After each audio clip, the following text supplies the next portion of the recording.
Этот жизнерадостный малыш – годовалый Эраст Гамгия. Глядя на него, и не скажешь, что у ребенка есть проблемы со здоровьем. В 4 месяца врачи поставили ему диагноз – острый пилонефрит. Сначала родители малыша обратились за помощью в Минздрав республики, а те, в свою очередь, связались с краснодарскими медиками. Но, как оказалось, в Краснодаре нет необходимого оборудования для проведения сложной операции. Помочь малышу смогли только в Москве. Нам сказали, что вот так есть благотворительный фонд «Доброе дело».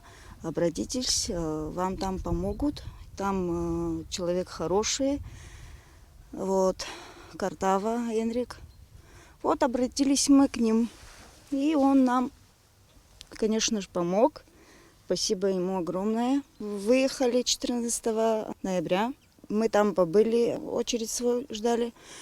Вот, когда у нас уже очередь, когда дошло, вот мы легли в больницу. Необходимая сумма на операцию была собрана благодаря помощи неравнодушных людей. Часть средств оплатил Минздрав республики. Сейчас маленький Эраст чувствует себя хорошо. В клинике сказали, что для полного выздоровления через год потребуется еще одна операция. А пока Эраст с удовольствием резвится во дворе и играет с сестрой. А вот еще одна семья, в которой также 2 детей. Но здесь помощь требуется кормильцу, отцу семьи. Дело в том, что 1,5 года назад Ираклий Габлая стал жертвой ДТП и получил множественные тяжелые травмы.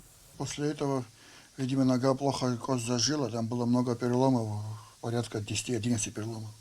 Вот в одном месте кость плохо, видимо, зажила, и в результате чего он сломался. Штифт вместе с костью, с ногой.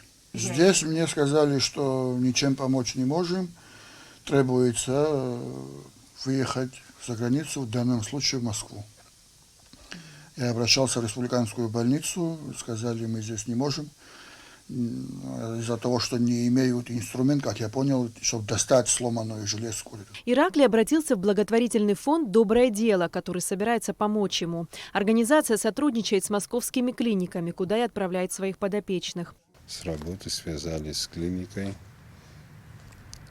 Что это за клиника? Это ЦИТО в Москве. Центральное травматологическое отделение там есть в Москве. Ну, кто это, все знают про эту клинику. Мы хотели в Пирогово, но там сказали лучше. Сейчас в среду будет консультация, нам скажут и объявят, какая сумма нужна и где на операции назначить. И тогда мне придется его сопроводить, он сам не может поехать, я с ним полечу, сделаем операцию и привезем.